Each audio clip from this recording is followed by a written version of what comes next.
So hi everyone, we are back again on Utsav by Sampada and आज हम देखने वाले हैं कि क्रैब कैसे बनाते हैं एंड कुक कैसे करते हैं। सो क्रैब्स बेसिकली बहुत अलग अलग प्रकार के होते हैं, but today we are going to learn कि मड क्रैब जो मुंबई साइड में बहुत फेमस होता है, इसको क्लीन कैसे करना है एंड कुक कैसे करना है।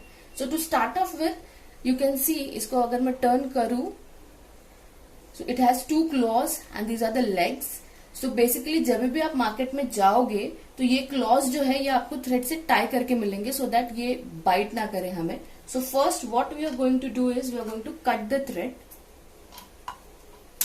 तो उसको हम लूज कर देंगे।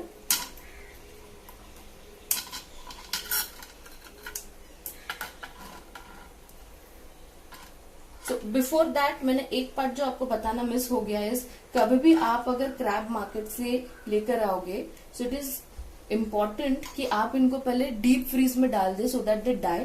बिकॉज मुझे ऐसा लगता है कि अगर हम जिंदा क्रैब को एक तो पहले पकड़ नहीं पाएंगे बिकॉज ऑफ, बट ऑब्वियस उसका claw and the legs which are very sharp, आपको लग भी सकता है। So it is always important, मैं जब भी मार्केट से क्रैब्स लाती हूँ मैं उनको एटलीस्ट 1 घंटा फ्रीजर में डाल देती हूँ सो दैट उसके बाद I am good to clean them off easily. या तो फिर किसी को अगर फ्रीजर में नहीं रखना है तो आप एक वेसल में पानी उबाल सकते हैं, डायरेक्टली आप उसमें भी डाल सकते हैं।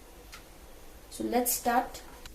सो अभी the most important part crab में इज क्लीनिंग। क्लीनिंग क्यों इम्पोर्टेंट है? बिकॉज ये मड क्रैब है, मिट्टी में रहता है एंड बहुत सारे लोगों को मैंने कहते हुए सुना है कि यार क्रैब्स खाने के बाद एलर्जी होता है। हो सकता है कुछ लोग शेल्स को एलर्जिक हो, but then there are times wherein कभी कभी जब हम इम्प्यूरिटीज अच्छे से क्लीन नहीं करते हैं उसकी वजह से भी हम लोगों को एलर्जीज हो सकता है। सो बेसिकली अभी जो मैंने ये स्क्रॉच ब्राइट ब्रश लिया है, it's a new brush, not the used जो हम लोग डेली किचन में यूज करते हैं फॉर क्लीनिंग दी यूटेंसिल्स। इसको मैं अच्छे से सिर्फ all over the crab clean करूंगी। So you can see there is lot of muddiness on the shell. सो ये जब आप अगर हाथ से निकालने जाओगे तो ये इजीली नहीं निकलता है, हेंस हमें ये ब्रश का इस्तेमाल करना पड़ेगा।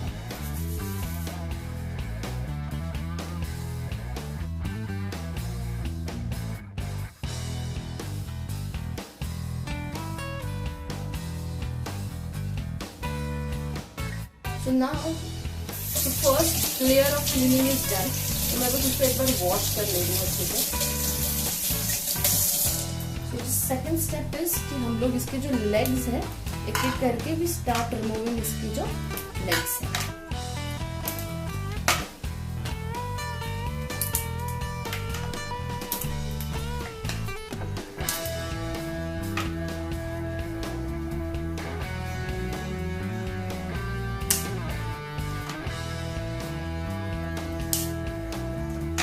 डन। अभी सिंस लेग्स भी निकल चुके हैं सो वी विल क्लीन यहाँ से थोड़ा और अच्छे से, इनकेस अगर कुछ मिट्टी रह गई होगी तो। So the next step is, ये जो पार्ट आप देख रहे हैं इसको we have to cut open and remove it.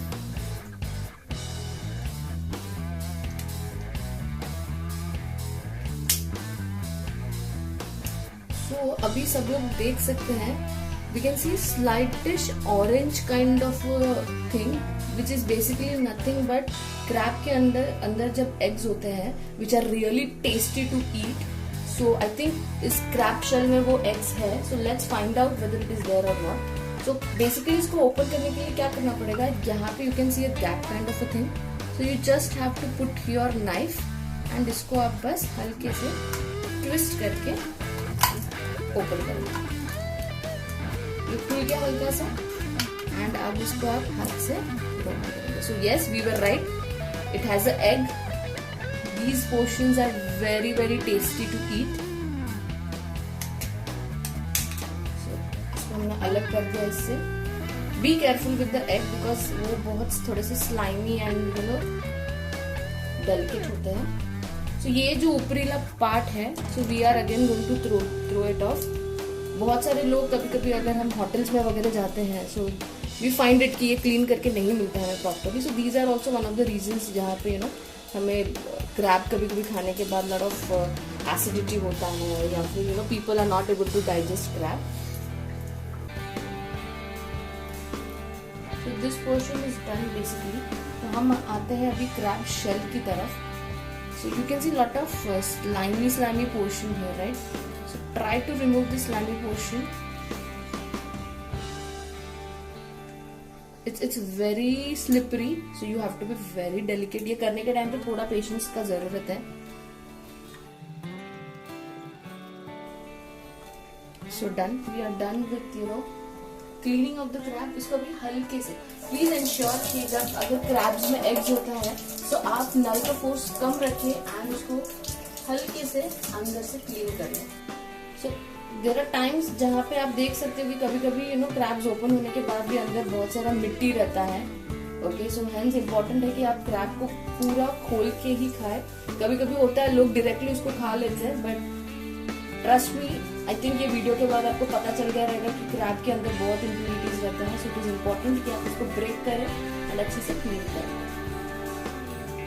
So if you want आप ये एग को रिमूव करके भी इसमें डाल सकते हैं, but since it is fix properly, stable है, इसमें होल्ड कर पा रहा है ये शेल, सो मैं उसको नहीं निकाल सकती.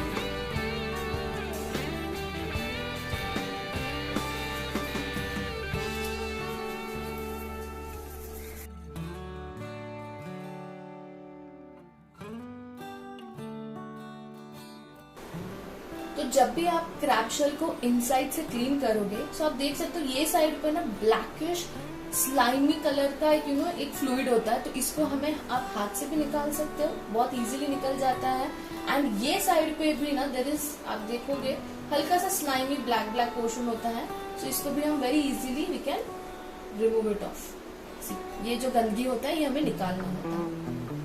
अभी हम लोग क्रैब मसाला बनाने वाले हैं. तो उसके लिए लगने वाले ingredients are very simple and बहुत इजीली बन जाता है क्रैब मसाला.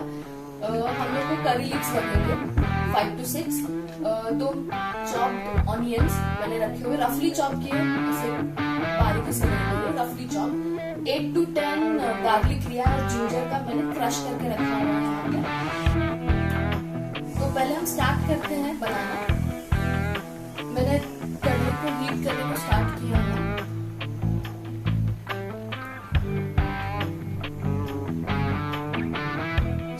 ऑयल डाल देंगे, लगभग 2 टीस्पून जीरा डाल दें.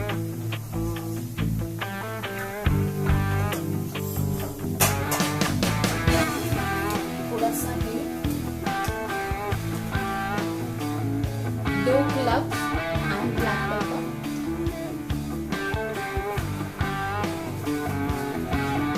जो कड़ी पत्ता है इसको मैं हल्का सा तोड़ के डाल रही हूँ.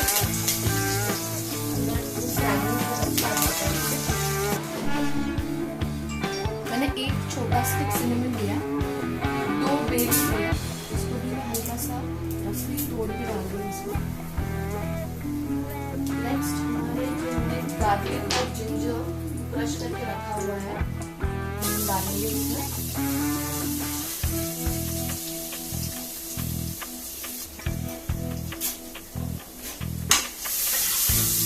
हल्का सा इसको फ्राई करके लेते हैं, सो दैट जो गार्लिक में यूजुअली एक रॉनेस होता है, तो वी जस्ट वांट कि जो रॉनेस का फ्लेवर है वो हल्का सा कुक हो जाए.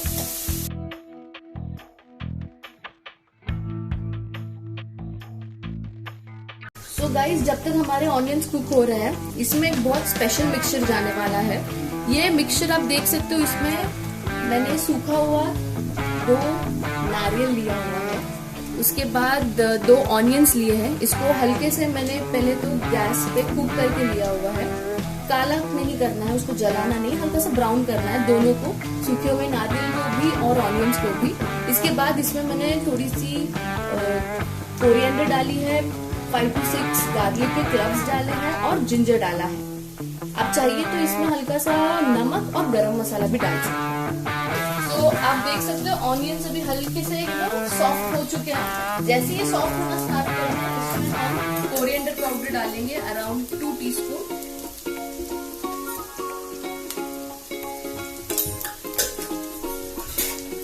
इसको अच्छे से मिक्स कर लें. इसके बाद हम इसमें गरम मसाला डालेंगे, which will be around 2 teaspoon. Optional, मुझे अच्छा लगता है आमचूर का पाउडर, इसके लिए मैं हल्का सा आमचूर का पाउडर डाल दूँ इसमें, may be half tea spoon, इसको मिक्स करके दे देते अच्छे से। मिर्ची का पाउडर डालना है, ये भी आप रफली 2 टीस्पून ले सकते हो। अगर किसी को हल्का सा स्पाइसी पसंद है नॉनवेज में तो आप थोड़ा सा और रेड मसाला डाल सकते हो। अभी हम इसमें हमारा जो स्पेशल मिक्सचर जिसको हम वाटन बोलते हैं मराठी में, ये डाल देंगे इसमें।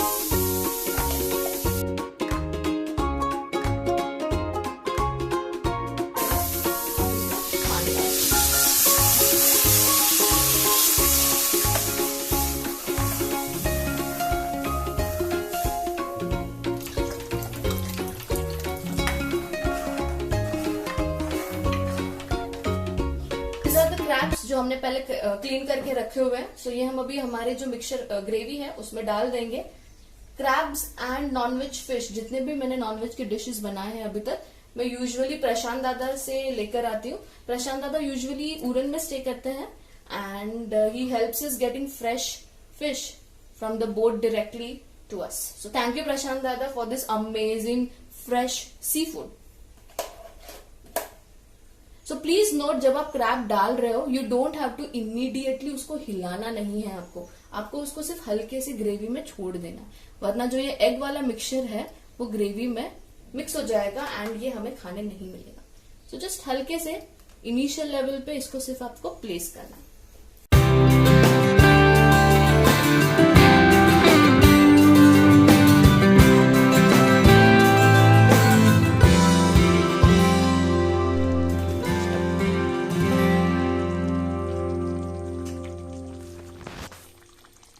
तर क्रॅब मसाला आपला रेडी झालेला आहे। तुम्ही बघू शकता ह्याच्यामधले जे एग्स जे आपण आधी बोलत होतो हे पण छानपैकी मस्त कुक झाले।